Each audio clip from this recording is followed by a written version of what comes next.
Hello, my name's Erlina, and let's just say, this story didn't start at the job interview.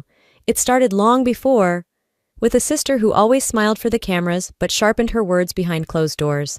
I showed up hoping for a fair shot. Instead, I walked into a setup. My resume dismissed, my voice ignored, my own sister leading the attack, and just when they thought they'd humiliate me into silence, he walked in. The one person they didn't expect, my fiancé, their boss. But what hurt most wasn't the sabotage. It was realizing my own family had been rewriting my story for years. How did it get this far? Why was I always the one they chose to erase? I arrived 15 minutes early, resume tucked under my arm, shoes freshly polished but already pinching at the toes. Chicago's spring wind slapped at the back of my coat as I walked into the lobby of Aventus Logic, a towering glass box that looked like it had been designed by someone who thought warmth was a liability. Inside, everything gleamed. Chrome elevator doors, white marble floors, digital panels blinking with schedules and department names. I made my way to the reception desk, smiled politely, and gave my name. The receptionist, a woman barely older than 20, with perfect eyeliner and a phone glued to her ear, looked down at the screen. Then she looked back at me. "I'm sorry, can you spell that again?" I did, twice. She still frowned. "Huh, you're not showing up on the candidate list." My stomach tightened. "I was confirmed, I have the email." She tilted the monitor so I couldn't see. "Okay, just have a seat for now, we'll figure it out." That seat turned out to be the corner one, the one across from the bathrooms, next to a dusty ficus. As I sat, 3 more candidates walked in, suits sharper than mine, hair better styled, voices full of practiced charm. One of them barely nodded at me before gliding toward the elevators, and then she walked in. Marjorie, my sister, navy heels clicking like gunfire on marble, a navy blouse tailored to perfection, a silver watch I'd seen her wear in family photos with Dad. Her eyes swept across the room and landed on me. No smile, no acknowledgement. She turned away, said something to the receptionist, and disappeared behind the frosted glass of the executive elevators. I sat back and exhaled through my nose. This was no coincidence. She'd known I was applying. Hell, I'd told her over coffee 2 months ago, back when we were pretending to be civil. She hadn't said a word then, just nodded, sipping her triple-shot oat latte and murmured, "Corporate culture can be competitive." 10 minutes passed, then 20. I watched as the other candidates were called upstairs, one by one, welcomed, greeted, escorted. No one came for me. I walked back to the desk. "Excuse me, any update?" "Oh, they said you can join the next group going up. Sorry for the delay." No eye contact, no apology. When I finally entered the interview room, it was like stepping into a glass fishbowl. Everything transparent, everything too clean. Panelists sat in a semicircle. 5 of them, not including Marjorie, who was now sipping from a mate black mug that probably cost more than my entire outfit. The only seat left was off to the side, slightly out of the circle. Like an accident, but not really. I walked to it, paused, and tried to shift it subtly into alignment. The legs screeched across the floor. Every head turned. Marjorie didn't. She sipped, crossed one leg over the other, and whispered something to the woman beside her, who gave a little laugh. My cheeks burned. I sat down. Back straight, eyes forward. The introductions began. One by one, candidates were asked to stand and share their background. Ivy League here, Fortune 500 internship there. Phrases like data-centric innovation and scalable transformation flew like confetti. I watched, listened, waited. Marjorie smiled at all of them, took notes, occasionally leaned forward in interest. My turn came, and no one looked up. I cleared my throat, gave my pitch. A career rebuilt from freelance platforms, late nights, solo wins. No gaps, just grit. No reaction, no questions. Marjorie flipped her pen. I sat back down. Greg, the panelist with slicked back hair and a tie too loud for his age, smirked and said, "Let's move on." I froze. So that was it. This wasn't an interview. It was a performance. And I wasn't part of the script. A paper shuffle, a suppressed laugh. Marjorie leaned back, lips pressed into something that looked too much like victory. I thought of that middle school memory, the day my name was left off the student roll on purpose, and I stood awkwardly in front of 30 classmates while my teacher said, "Are you sure you're in this class?" That same cold knot returned to my stomach, but I stayed silent. I knew what this was. This wasn't about qualifications. This was personal, and she'd made sure I'd feel it before the real show even began. The room hadn't changed.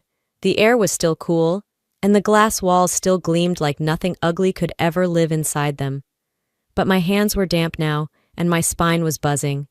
I kept my breathing slow, steady. The kind of breathing I used to practice before presentations, back when the audience wasn't my sister pretending I didn't exist.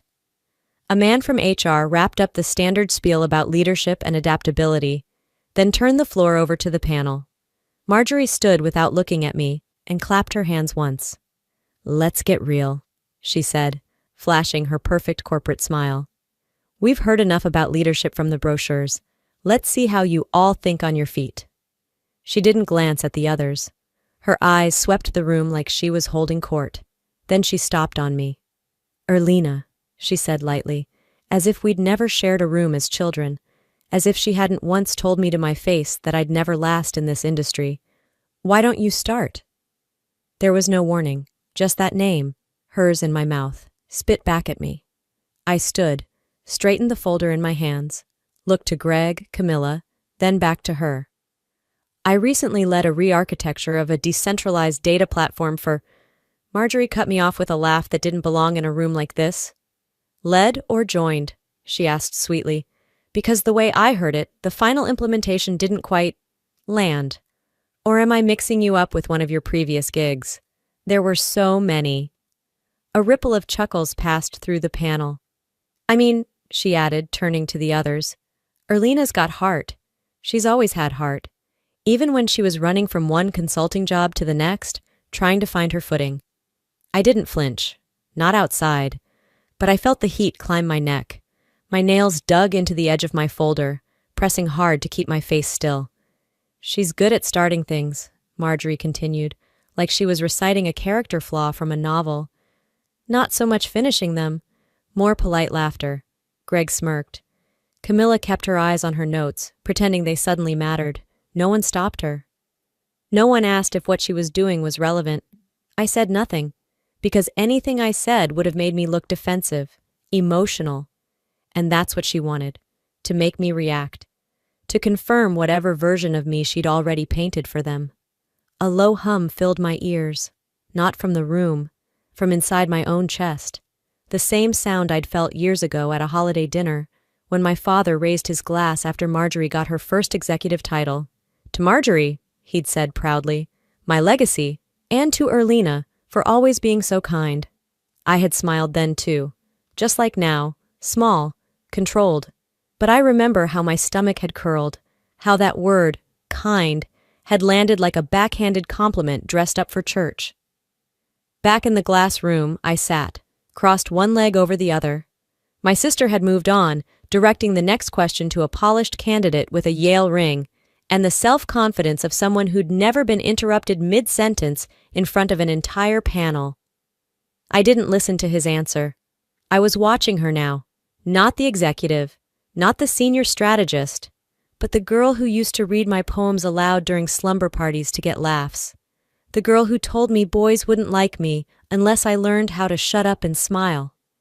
The girl who once told me she protected me from the world, when really she was preparing it to ignore me. I breathed in again, deeper this time. I didn't speak, I didn't run. Instead, I pulled a pen from my folder and began writing quietly along the margin of the agenda sheet. Names, details, each panelist who had laughed, each one who hadn't intervened. I wasn't just taking notes. I was documenting the silence. Because if I wasn't going to be given the floor, I'd take the receipts. The worst part wasn't even the insult. It was the way they let it slide, like it was normal. Expected, like I didn't belong enough to even earn their discomfort. I didn't let it break me, not this time, because they thought I was still playing the role they gave me, but something had shifted, and not in my sister, in me. Greg cleared his throat and leaned back like he was about to announce the weather, not deliver the next round of corporate pageantry. "Let's shift gears," he said, tapping the folder in front of him with the smugness of a man who believed he was both judge and entertainment. "No devices, just your brains. Time for the real fun." A woman to my left adjusted her sleeve, already pulling a pen from her clutch. Another man straightened his spine as if he were prepping for combat. I reached into my bag for my pen, my fingers finding it by feel. A thick paper packet landed in front of each of us with a thud. 15 minutes, Greg announced. Systems logic, problem solving, real-life scenarios. Let's see who sinks or swims. I opened the test. It was brutal, yes, but not beyond me. I'd built frameworks twice as complex on nights when insomnia was my only friend. I tuned everything out, the whispers, the tapping pens, even Marjorie's shoes clicking lightly as she crossed her legs beside Greg. I worked clean. I moved fast but not rushed. I knew this language better than I knew most people. Finished with a minute to spare, I placed my pen down, breathing once, then slid the packet forward with quiet certainty. Greg picked it up like it offended him. He flipped the pages slowly, almost theatrically, didn't read a word. Then he smiled, the kind of grin you reserve for toddlers who think they've done something impressive. Great handwriting, he said. Then, without breaking eye contact, he tore the entire packet in half, not fast, slow, page by page, crackle by crackle. The room went silent. The kind of silence that doesn't come from respect, but from tension so thick it could drown you. He let the pieces fall into the trash beside him. This isn't that kind of company, he added, but best of luck elsewhere. A soft chuckle from someone in the back. I didn't turn to see who. My jaw tightened, but I didn't say a word. Marjorie didn't even blink. She sipped her drink like she was watching a rerun of a show she'd already memorized. And for a second, I almost believed I had failed. Again. But then something inside me shifted. Not the kind of shift people write in poems. No sudden fire, no metaphorical phoenix. Just a sharp clarity. I'd seen this scene before. Not here, but 18 months ago. When a nonprofit reached out, ecstatic about a demo I'd sent them. We talked timelines, budgets. They called my approach elegant. I'd stayed up for nights refining it, believing this deal would change everything. Then the silence came, followed by an official email. We're moving in a different direction. Weeks later, I found out Marjorie had joined the consulting firm that picked up that same client. They launched their new system with bullet points I'd written, diagrams I'd drawn, but no one asked, no one credited. And I told myself maybe I wasn't ready back then. Maybe I needed to be sharper, better. Now I saw it for what it was. It wasn't failure. It was theft. Today was no different. Only this time, I had witnesses. I looked at the shredded pages in the bin, then down at my folder.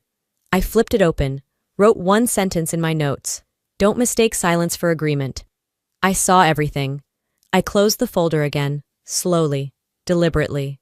I didn't look at Greg, didn't look at Marjorie, because this wasn't about them anymore. It was about me, and I wasn't there to please. I was there to remember. I stepped out of the conference room without being told I could. No one stopped me. Maybe they thought I was cracking, walking off to cry in a stairwell. I didn't care. I just needed a moment. Not to fall apart, but to keep from burning up in front of them. The hallway was quiet, sterile. My heels echoed as I turned toward the waiting area where a vending machine hummed like it held some deeper truth. I sat on a bench near the elevators, pulled my phone from my bag, and unlocked it with a breath I didn't realize I'd held. 3 new notifications blinked. One was from Brielle, an old vendor contact I'd worked with on a side project last year. Her email was short, just a forwarded message and a line. Not sure what's going on over there, but you should see this. I opened the thread. There it was. An email that looked like it came from me. Same signature, same layout, same tone, except it wasn't mine. The subject line, client liability not worth our time. And in the body, a paragraph dripping in contempt. She's a walking liability in heels. This entire initiative reeks of desperation. I read it again, then a third time. No part of me had written that, ever. But it had my name, my work signature. The timestamp lined up with the exact window I'd been sitting in this very building, waiting for my turn to speak. I pulled up my sent folder. Nothing, no drafts, no trace. My heart didn't drop. It hardened. This was next-level sabotage. Not just erasing my name from a list or tearing up a test. This was character assassination, dressed up in pixels. I was still staring at the screen when the next notification slid down from the top, a text from my mother. "Don't fight this. Just stay calm. Let Marjorie handle it." That was it. No hello. No how are you holding up. Just a direct plea for obedience disguised as family concern. I blinked, then read it again, then laughed, once quietly, a dry, humorless sound. Let Marjorie handle it. Of course, she always got to handle things. And the rest of us? We were expected to be silent so she could keep looking polished. I remembered a dinner party at our parents' house when I was 29. I'd just finished a grueling contract for a startup in Seattle, and I tried to share the news. Before I could finish a sentence, Dad raised his glass and said, "We're so proud of Marjorie closing that international deal. Truly the future of this family." That night, I'd washed dishes while Marjorie took credit for a campaign I helped brainstorm 2 years earlier. I told myself it was just family dynamics, nothing personal. But this was war. And the worst part wasn't Marjorie, it was Mom, the one who always said, "Don't cause a scene, Erlina." The one who taught me how to disappear with grace. I stood slowly, walked to the women's restroom at the end of the hallway, and locked myself inside the farthest stall. I wasn't hiding. I was insulating. I needed a second before I let this next wave of rage touch anything outside of me. The email replayed in my mind, the text, the smug faces around that table. I could almost hear Greg's laugh again, see Marjorie's eyes daring me to react. I didn't cry, I didn't pace. I pulled out my notepad, flipped to a blank page, wrote, "If they fake my words, I'll show them what truth actually sounds like."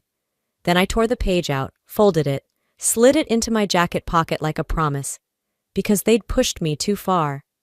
And I wasn't just keeping score anymore. I was preparing to answer. I emerged from the restroom slower than I went in, but not because I was uncertain, because I was steady.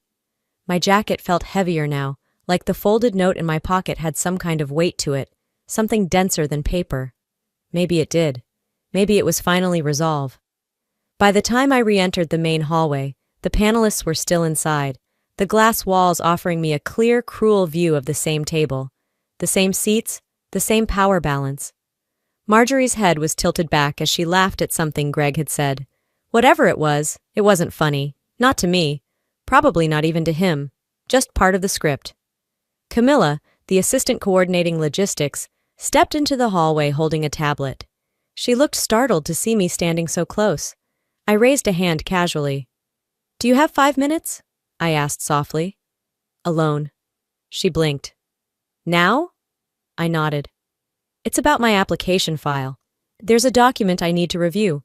One I think was attached to a message you forwarded to me a few months ago." Her fingers tightened slightly on the tablet. "I'm not sure I'm authorized to—" "You forwarded it, Camilla," I interrupted gently. "You were in the CC line. You didn't mean to, I'm sure, but it's in my archive.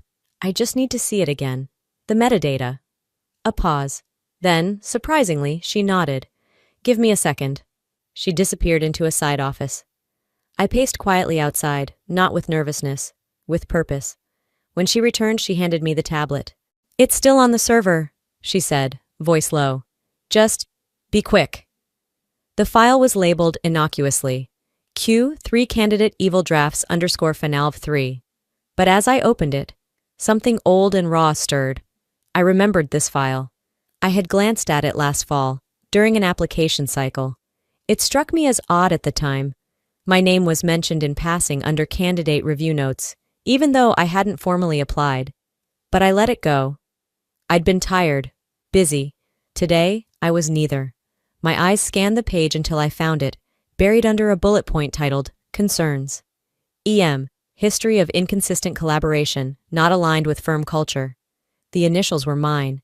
The note was vague enough to dodge scrutiny, sharp enough to cut through credibility.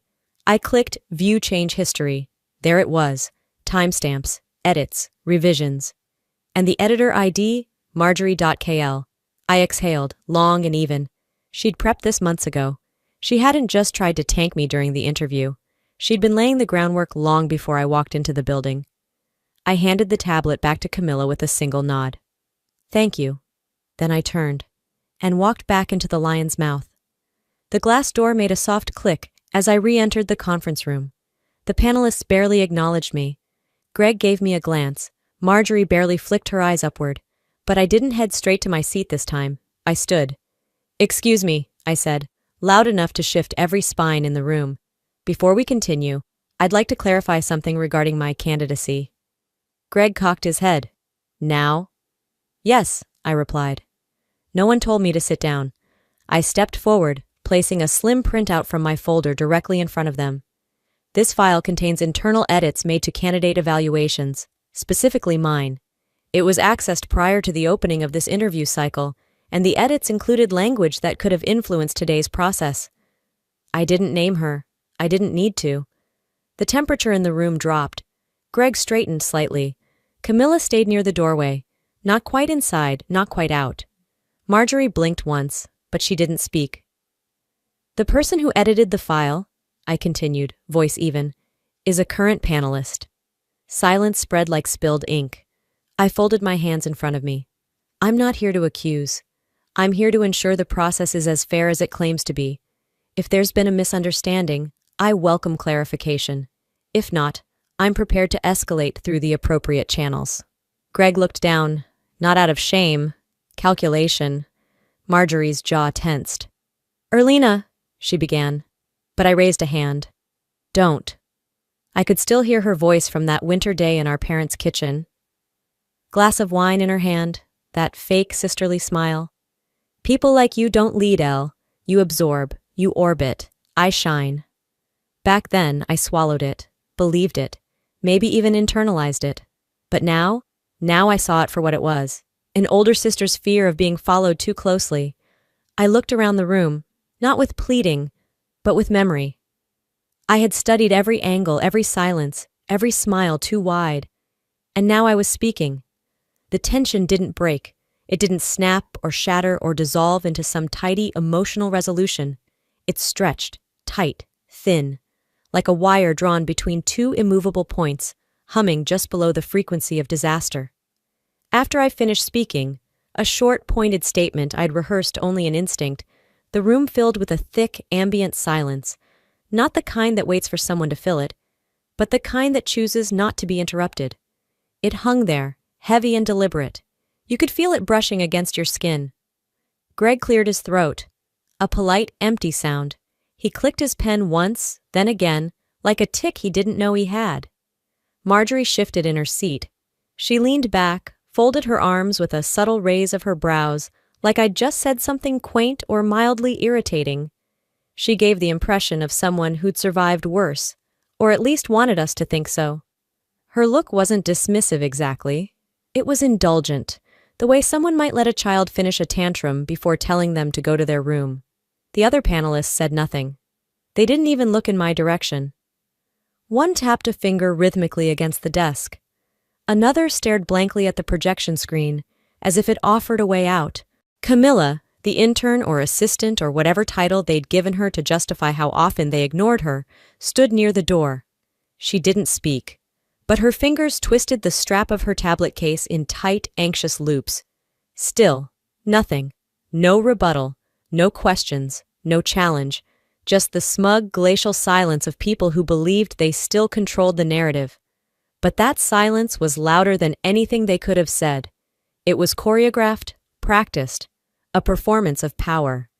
And underneath it, I could feel something start to tilt, not in their favor.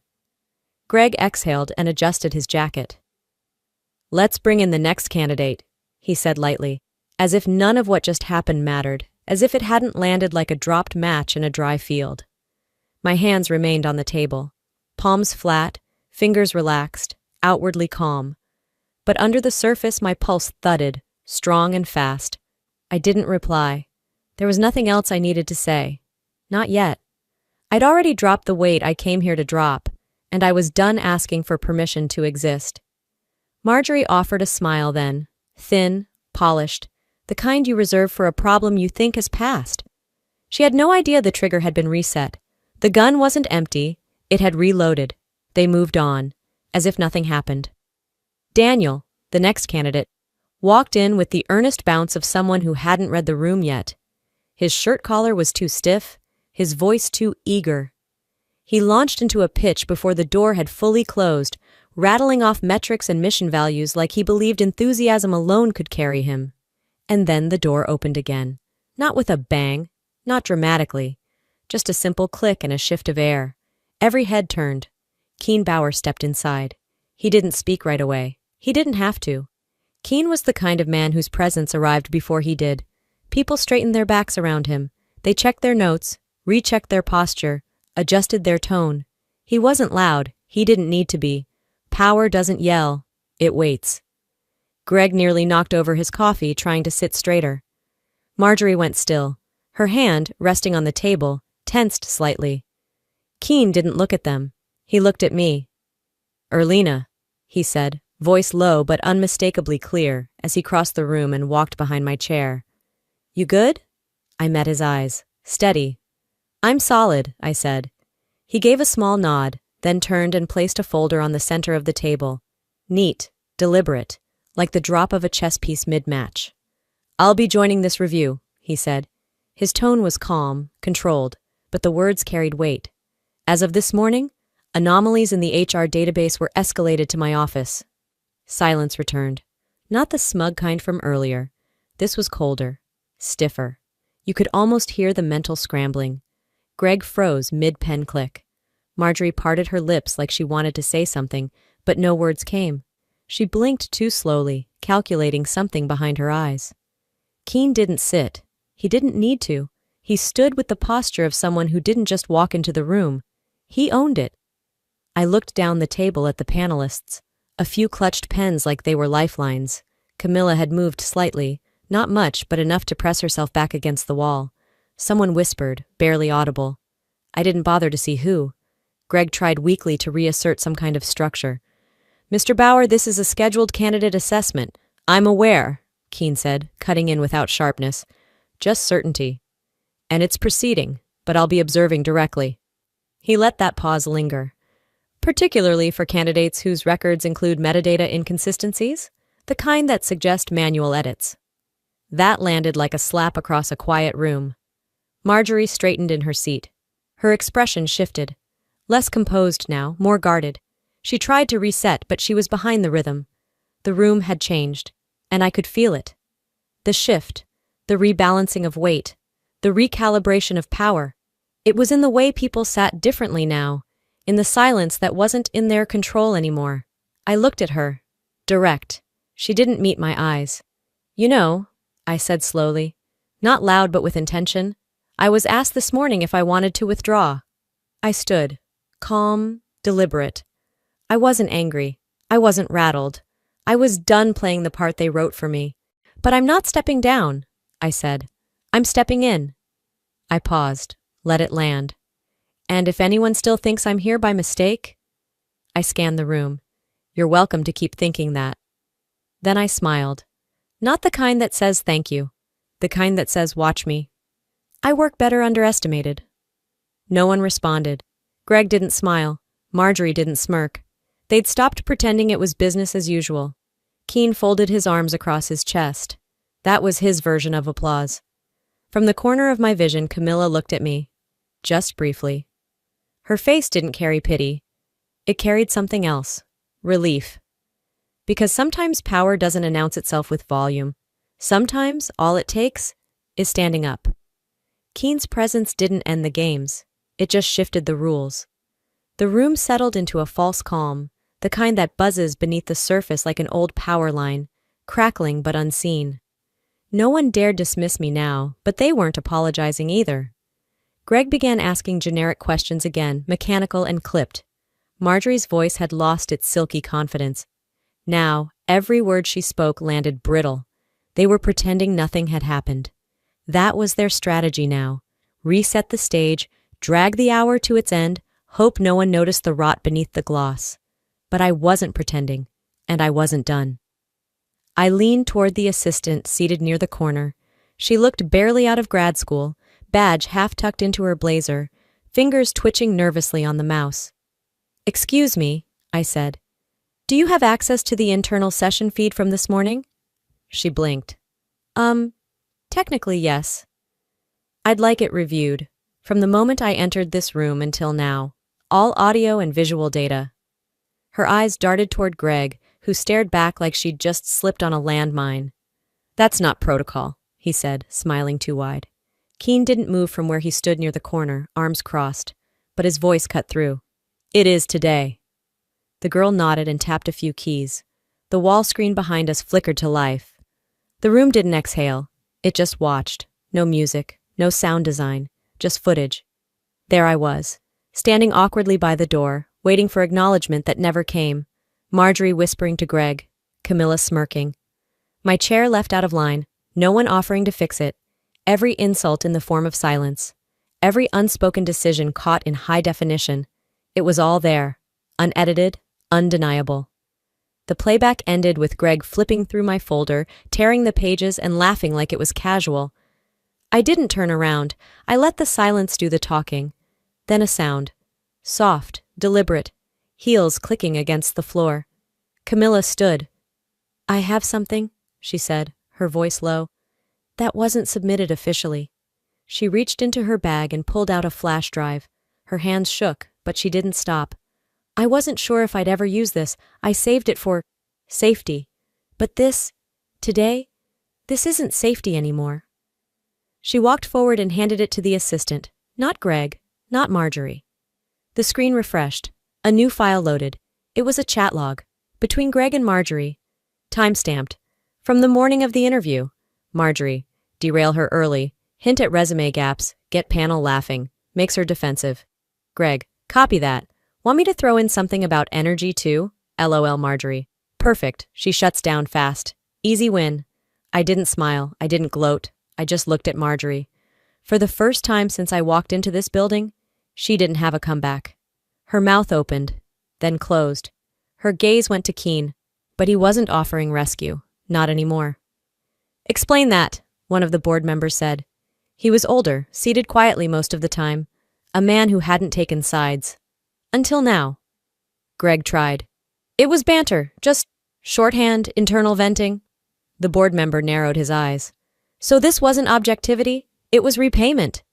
Greg blinked. You owed her," the board member said flatly. "She covered something for you. That's why you backed her." Greg went quiet. No one stood up for him. No one stood up for Marjorie. The panel's collective posture sagged like air leaking from a balloon. Whatever script they were following had ended. They weren't in control anymore. I didn't need to yell. I didn't throw anything. I just stood up, again, and said, "I believe we all know where this leaves us." And for once, no one interrupted. I stayed standing, though no one asked me to. Something in me refused to sit for the verdict this time. Not when the truth hadn't finished speaking.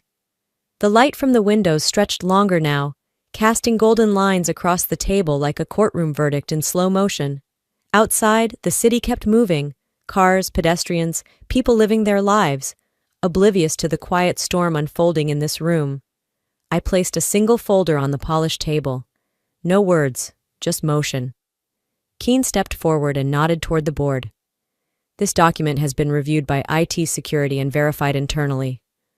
Greg shifted in his seat. Marjorie didn't. I watched her the entire time. Her face stayed still. Too still. I'd seen that expression before. Not guilt, not panic. Calculation. Inside the folder was a simple printout. A forensic trace. Email metadata. Login timestamps. IP logs. The email that had been circulated. The one supposedly sent from my account. The one calling a partner a liability in heels. Hadn't come from me. It had originated from Marjorie's admin login. Her credentials. Her timestamp. Her location. The corporate IP assigned to her desk, her laptop, at 9:16 a.m. 2 days before the interview. I didn't narrate it. I let the paper speak. The board chair leaned forward, read it once, then again. He looked at Keen, then back at Marjorie. She finally broke the silence. "This is being taken out of context," she said. There could have been an access confusion. I delegate emails all the time. No, I cut in. Calm, precise. Your name, your credentials, your device. This wasn't delegation. This was fabrication. She scoffed, but quieter than before. And then, I said the thing I hadn't planned to, the line that had lived inside me for years. You didn't just lie, I said. You erased me. Again. She froze. I let it sit there. Because years ago, when her boutique firm was about to collapse in the wake of her divorce, she came to me, quietly, desperate. And I rewrote her pitch presentation in 48 hours flat. I rebuilt her entire deck, reframed the language, polished the financials. She won the promotion, she took the credit, and never mentioned my name. I hadn't brought it up since, but Greg had been at that firm too. I saw his eyes flicker now. He remembered. I looked at Marjorie. You've always known how to shine, I said, but only when you could block someone else's light. She flinched. A beat of silence passed, then, a familiar defense tactic. You've always been so dramatic, Elle, she said, voice rising. You're mad I'm better. You always have been. There it was, the panic mask. I'm not mad, I said. I'm done. I didn't need the room to like me. I didn't need to explain who I was anymore. I just don't take orders from ghosts. She blinked. You think this is justice? She asked, voice trembling now. You think these people actually care about your truth? They're using you. And maybe they were. Maybe some of them had only shifted because the wind changed. But I looked right at her and smiled. I stopped needing applause the moment I stopped chasing your approval. And then, I said the quietest thing I'd said all day. When we were 12 and you read my journal out loud to the whole school assembly, that's when I learned the ones who fear the truth the most are always the ones who bury it deepest. The room didn't gasp, it just stopped breathing. The legal counsel adjusted his glasses. In light of this evidence, we recommend immediate disciplinary review and possible termination. The board may proceed to close deliberation. Marjorie didn't speak again. Greg kept staring at the table. No one looked me in the eye, not out of shame, out of reckoning. I stayed where I was, not triumphant, not smug, just rooted. They thought they'd buried me, but I wasn't buried. I was planted. A week later, the corner office still sat untouched. It had the best view in the building. Glass walls on two sides, mahogany desk centered like a command post, sunlight pouring in during the late mornings and stretching across the hardwood in warm, uninterrupted lines. But it was empty. No nameplate on the door. No chair pulled up to the desk. No framed photos. No personal items. Just stillness. Like the room had finally let out a long breath it had been holding for years. They offered it to me. Keene did. HR followed. Even the board chair sent me a formal note. Erlina, the space is yours if you want it. I didn't think twice. Thanks, I said, but I'd rather be where the actual work happens. So instead of a panoramic skyline and glass doors that sealed you off from everyone else, I took a desk on the 7th floor. Open plan, low ceilings, constant motion. I picked a spot wedged between the development team's row and a humming vending machine that ate dollars more often than it dispensed snacks. The air always smelled faintly like cold brew and dry erase markers. Conversations overlapped. Deadlines buzzed in the background. I loved it. There, among half-drawn whiteboard diagrams and weeks-old sticky notes curling at the edges, I felt more grounded than any title ever could have made me. I wasn't managing perception anymore. I was building, contributing, being. When I finally pinned something to the corkboard above my monitor, it wasn't a certificate or a fancy plaque. It was a torn piece of paper, all that was left of the technical skills assessment Greg had shredded in front of the review panel. I'd pulled it from the trash that day, smoothed out the wrinkles. The ink was faded now, the edges worn, but I framed it anyway, not as a souvenir of pain, as a receipt. Beside it, I stuck a yellow post-it. In thick black ink, I'd written, "This is what reclaiming space looks like." I didn't expect anyone to notice. It wasn't for them.